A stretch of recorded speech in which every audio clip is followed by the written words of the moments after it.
Okay, today I want to read from Proverbs 27 for January 27th. And we're going to start with verse 1. It says, "Do not boast about tomorrow, for you do not know what the day may bring. Let someone else praise you, and not your own mouth. Let an outsider, and not your own lips. A stone is heavy, and sand is a burden. But a fool's provocation is heavier than both. Anger is cruel, and fury is overwhelming. But who can stand before jealousy? Better an open rebuke than hidden love. Wounds from a friend can be trusted, but an enemy multiplies kisses. The one who is full loathes honey from the comb. But to the hungry, even what is bitter tastes sweet. Like a bird who flees from its nest is anyone who flees from home. Perfume and incense bring joy to the heart, and the pleasantness of a friend springs from their heartfelt advice. Do not forsake your friend or the friend of your family. Do not go to a relative's house when disaster strikes. Better a neighbor nearby than a relative far away. Be wise, my son, and bring joy to my heart. Then I can answer anyone who treats me with contempt. The prudent see danger and take refuge, but the simple keep going and pay the penalty. Take the garment of one who puts up security for a stranger. Hold it in pledge if it is done for an outsider. If anyone loudly blesses their neighbor early in the morning, it will be taken as a curse. A quarrelsome wife is like the dripping of a leaky roof in a rainstorm. Restraining her is like restraining the wind, and grasping oil with the hand. Iron sharpens iron, so one person sharpens another. The one who guards a fig tree will eat of its fruit, and whoever protects their master will be honored. As water reflects the face, so one's life reflects the heart. Death and destruction are never satisfied, and neither are human eyes. The crucible for silver and the furnace for gold, but people are tested by their praise. Though you grind a fool in the mortar, grinding them like grain with a pestle, you will not remove the folly from them. Be sure you know the conditions of your flock. Give careful attention to your herds, for riches do not endure forever, and the crown is not secure for all generations. When hay is removed and new growth appears, the grass from the hills is gathered in. The lambs will provide you with clothing, and the goats with the price of a field. You will have plenty of goat's milk to feed your family and nourish your female servants. So here we have first off in the Proverb 27, it says, "Do not boast about tomorrow, for you do not know what the day will bring forth." And we see that several times throughout Scripture. We're not supposed to try to predict and boast about what we're going to do in the future, because we don't even know how long our life will actually last. We don't know if things will go the way we want them to or not. And so to boast about what we're going to do in the future is kind of foolish. And it talks about this in James, actually. And it says, "Now listen, you who say, today or tomorrow we will go into this or that city, spend a year there, carry on business, and make money. Why? You do not even know what will happen tomorrow. What is your life? You are a mist that appears for a little while and then vanishes. Instead, you ought to say, if the Lord wills, we will live and do this or that. As it is, you boast in your arrogant schemes. And such boasting is evil. Anyone who knows the good they ought to do and does not do it, it is sin for them." And so it's saying basically in that verse, instead you ought to say, if it is the Lord's will, we will live or do this or that. So we don't even know, we're not even guaranteed whether we're going to live tomorrow. We don't even know whether we're going to wake up tomorrow. And we say, basically, well, if the Lord's will is that I wake up tomorrow and have a new day of life, good, and if he wants me to do this or that, then good. But, it also says, all such boasting is evil. If anyone then knows the good they ought to do and does not do it, it is for them sin. On one hand, we shouldn't boast about what we want to do, what we think we're going to get accomplished in the future, but also we should be prepared to do what the Lord has already laid before us to do with a joyful attitude and good heart, and say, like it says, if anyone then knows the good they ought to do and does not do it, it is a sin for them. And so if God's calling us to do something, we should step out in it and do it. But on the same token, we shouldn't boast about just our plans and our schemes and say, this is going to happen. I'm going to make it happen. We can't do that. That's foolish, it says. So then it says, let someone else praise you and not your own mouth, an outsider and not your own lips. And so it's basically saying, don't draw attention to yourself and boast about this and that about yourself. It's better to let somebody else compliment you than you to just talk about how great you think you are. You know, it's kind of one of those things that in our times is hard for people not to do, but it's saying the foolishness of boasting about oneself. Rather, we should let somebody else give us the compliment and not it be from our own mouths. Anger is cruel and fury is overwhelming, but who can stand before jealousy? How true is that? Okay, for example, let's say, we've all heard stories about crazy stalkers, when, there's a breakup. And this has actually happened in some cases where two people were dating, and then it didn't work out, they broke up, and then one of the people was not cool with that, and, they became this kind of stalker, this jealous stalker.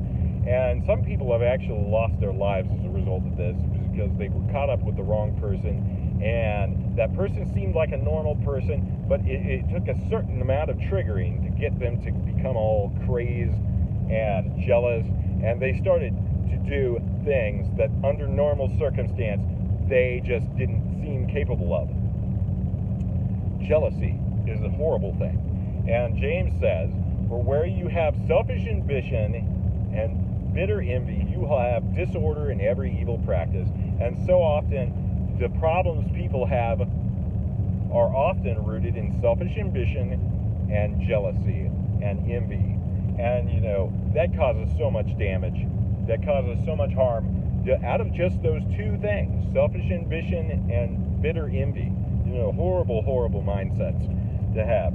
And so it says, anger is cruel and fury is overwhelming, but who can stand before jealousy? And if it's a jealous rage, it doesn't just subside. Two people can be really ticked off with each other and be furious, and there could be a lot of anger going on, and then sometimes that just blows over. Even a fierce anger blows over. But jealousy is kind of like a type of fuel that keeps a slow burning continually going.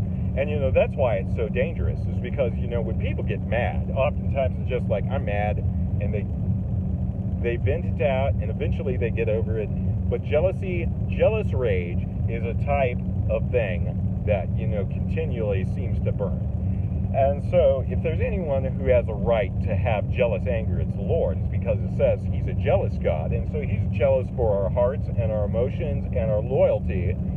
So at the end of the day, when it says God is a jealous God and is filled with jealous wrath, that means we have given the rightful place of our hearts to other things that displease him, like idols, like sins. And if there's anyone who has a right to have that jealous anger, it is the Lord. But when we have that jealous anger, we're often doing it out of a wrong mindset. We often do it in a sinful way. But when the Lord is jealously angry for our devotion and our loyalty, it's totally pure. Then it goes on to say, better an open rebuke than hidden love. And so you can have good feelings about somebody, that's fine and dandy, but sometimes if you're too cowardly to tell them you think they're doing something that will get them into a mess, and you're just too afraid of hurting their feelings, that your love is hidden. You're not showing that love in a tangible way by trying to give them good advice, to steer them away from something they're about to get themselves into, for example. And so it says, better an open rebuke than a hidden love. And so because when you openly rebuke somebody, you actually are bold enough to tell them a truth that they may not want to hear, that may make them angry at you, but you're really doing it with their best interest at heart. And it goes on to say, wounds from a friend can be trusted, but an enemy multiplies kisses. And so don't be surprised if you're around somebody sometime in your life that acts like a friend, that multiplies kisses and flatters you, but don't be surprised if they really have the wrong intentions. True friends are willing to wound by saying what we need to hear, not just what we want to hear. So it says, the one who's full loathes honey from the comb, but the hungry, what is even bitter is even tastes sweet. So just think about it this way. If you're full, if you've had a good meal, oftentimes you lose your appetite. You don't really need to eat anything. You're not really turned on by food at that point. You're full. Mother always said, don't eat that before dinner. You spoil your appetite.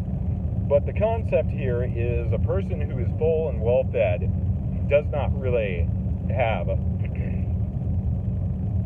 desire for any more food most of the time. But this can manifest itself in other ways. So for example, let's say somebody doesn't have too many friends. They're kind of a lonely person and they crave friendship. They're often tempted to settle for bitter. What do I mean by that? When I say bitter, unhealthy friendships, unhealthy relationships, to those who are hungry, even what is bitter tastes sweet. And so often we see people who may not have a lot of friends, who may feel kind of outcasted, and so they'll latch on to whatever they can get, just because they're hungry for human connection. And that can put us in a dangerous spot. If we're really lonely, we shouldn't be just looking for friends or relationships out of a place of loneliness. We might end up settling for bitter herbs of toxic relationships if we do that. And just think about it. Somebody who is not used to getting a lot of attention, not used to getting a lot of recognition or notice by people, they're going to soak that all up. If they get that kind of attention, they're going to soak it all up. But somebody who is used to, if you take a look at some of your friends that are more popular, eventually you'll see a pattern develop.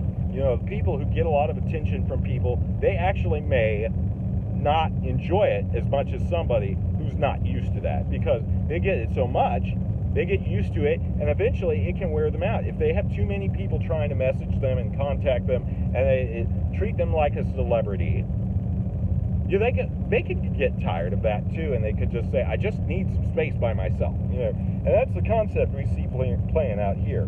The one who's full loathes honey from the comb, but to the hungry, even what is bitter tastes sweet. And so we see there's some women, for example.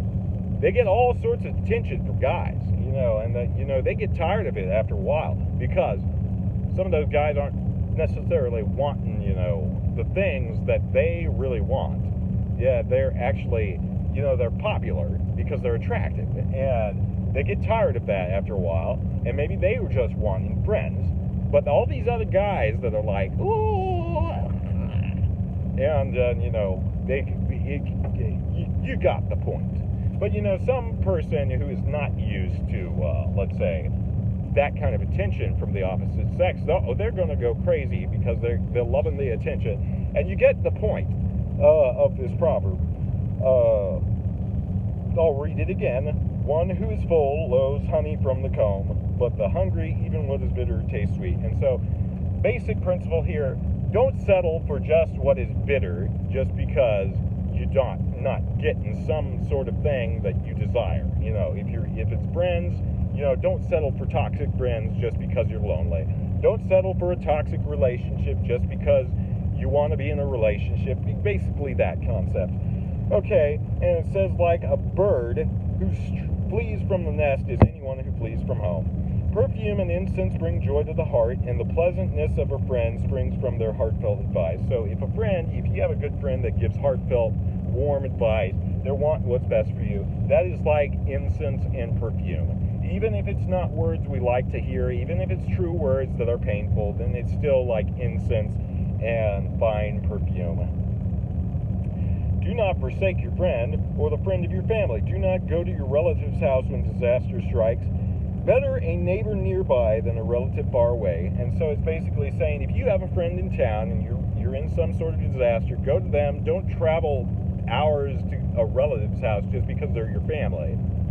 You should go to your friend. I mean, and it's also saying, that in the literal distance sense, but also there is a metaphor behind that, saying, it's better to have a friend that you're close relationally to than to have an estranged relative. Sometimes we have friends that are closer than even some family members that we have. In some cases, we might be closer to this person who's not really blood family. They're not blood related, but they're closer to us on a connection standpoint than even somebody who is genetically related to us, but is distant from us emotionally. So, then it goes on to say, be wise, my son, and bring joy to my heart. Then I can answer anyone who treats me with contempt. And so he's saying, son, live your life in a wise and upright way. That way, if people come slandering me or accusing me of things, or talking about you, at least we know it's not true. The prudent sees danger and takes refuge, but the simple keeps going on and pays the penalty. And so the proverb is saying, just because we trust God doesn't mean we act foolishly and don't get ourselves out of a dangerous situation. If we can avoid a bad situation, we would be prudent to do so. We're not going to just put ourselves in harm's way, just saying, I trust the Lord. No, that's not prudent. We're not supposed to put God to the test. If we end up in a situation that's beyond our control, that might be dangerous, then we trust the Lord to keep us safe and get us through that situation. But we don't just go out of our way to look for trouble, basically. Take a garment of one who puts up security for a stranger, hold it in pledge if it is done for an outsider. If anyone loudly blesses their neighbor early in the morning, it will be taken as a curse. So basically, if you wake somebody up saying all sorts of nice things about them, they're going to just say, shut up and let me sleep, okay? I appreciate the fact you think I'm so awesome and you want to compliment me, but let me go back to sleep. A quarrelsome wife is like a dripping of a leaky roof in a rainstorm. Restraining her is like restraining the wind and grasping oil with the hand. Basically, a nagging wife is like drip, drip, drip, drip, drip, continuous. As iron sharpens iron, so one person sharpens another. The one who guards a fig tree will eat of its fruit, and whoever protects their master will be honored. We see David, even though Saul was not a very good guy and was pursuing David, trying to take his life, David never took the opportunity to take Saul's life, even when he was in the position where Saul was in a predicament where David could have taken his life. David still honored the life of King Saul and said, I will not raise my hand against the Lord's anointed. As water reflects the face, so one's life reflects the heart. And so we cannot disconnect what lifestyle we live from what is truly in our hearts, because our hearts will truly dictate every other choice we make. What is inside our hearts will dictate all we do and say. And so Jesus taught in Mark 7 that it is out of the heart that sin originates. And so it manifests itself outwardly through actions and comes out of our mouth through words, but it really starts in the heart. It originates in the heart. So, and then it goes on to say, death and destruction are never satisfied, neither are human eyes. Just take it this way. You go blind after 50 years of being able to see. You go blind suddenly. Well, you're still going to say, I just didn't get to see enough. I just didn't get to see enough.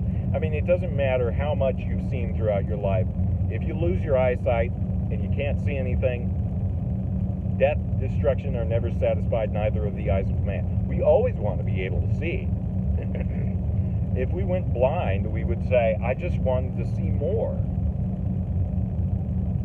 A crucible for silver and a furnace for gold, but people are tested by their praise. And this is an important one. People are tested when you give them a compliment. It can either go to their head or they can receive it humbly. And, the praises that we get from people can test what our character is truly like, whether we're humble people or arrogant people or prideful people. Through you grind a fool in a mortar, grinding them like grain with a pestle, you will not remove their folly from them. And so it's basically, you can't really, no amount of suffering can be inflicted on a fool from their own life's choices that can really drive out the stupidity in them. It's like, you can't fix stupid, as they say. And in this case, nothing a fool puts themselves through will really get it through their thick skull that their choices are causing them to be ground up and have their own problems. Yeah, well, basically that's the proverb right there. Be sure you know the condition of your flocks and give careful attention to your herds. For riches do not endure forever, and the crown is not secure for all generations. When the hay is removed, the new growth appears, and grass from the hills is gathered in. The lambs provide you with plenty of clothing, and the goats with price a field. You will have plenty of goat's milk to feed your family and nourish your female servants. And so basically it's saying, don't just trust a prosperous time to last forever. It's kind of like in Joseph's story, where there was 7 years of prosperity coming to the land of Egypt. And Joseph gave wise advice and said, there's 7 years of prosperity and abundance coming to Egypt, but there's going to be 7 years of famine that follows those. So take advantage of these years of prosperity to set aside as much as you can to prepare for the time of lack that will follow thereafter. And so the Pharaoh thought that was such great advice, he promoted Joseph to second highest in command. And so Joseph was showing that just don't rely on the 7 good years. Be proactive during that time. If you're experiencing a financial blessing and a harvest, don't just bank on that lasting forever. Do the most you can with it, and try to be proactive in that time. And then it also, in a spiritual sense, it says to the elders among you, this is 1 Peter, to the elders among you I appeal to you, fellow elder, in witness of Christ's suffering, who will also share in his glory. Be shepherds of God's flock that are under your care, watching over them, not because you must, but because you are willing, as God wants you to be, not pursuing dishonest gain, but eager to serve, and not lording it over those entrusted to you, but being examples to the flock. And when the chief shepherd appears, you will receive the crown of glory that will never fade away. In the same way, you who are younger, submit yourselves to your elders. All of you clothe yourselves with humility towards one another, because God opposes the proud, but shows favor to the humble. And so if we go back to that proverb, we're saying, be sure you know the conditions of your flock and give careful attention to your herds. And so, as people who lead in a church or serve the people of God in some kind of ministry capacity, we got to be very careful to watch how people are doing spiritually, that we're called to serve them, and we're called to make sure they're doing well. And as a person who is invested in ministry to serve the people of God, you got to be careful to pay attention to the conditions of your flock. You got to make sure you're preaching a message that is edifying, that builds them up, keeps them healthy and strong, and also draws people to the faith. That's the primary role of the preacher, is to equip and serve. To equip the people of God and serve them and share the gospel with those who have not yet come to faith. And so I think this proverb here is talking about, if you invest and serve the people that you have influence over, it will go well for you. I mean, it's more blessed to give than to receive. And so when you invest in other people and in people's lives, I think it comes back to you. It says, when the hay is removed and the growth appears, the grass from the hills is gathered in. The lambs will provide you with clothing, and the goats with the price of a field.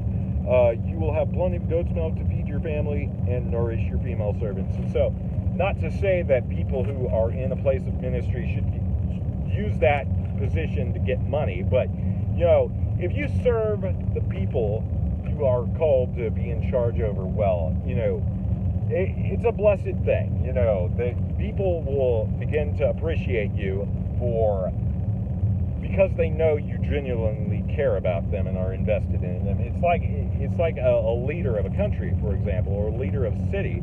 If the people know this person in charge is really interested in our well-being, if they know that, they're going to give you their loyalty, and you get a lot farther with treating people right than you do treating people wrong. God bless.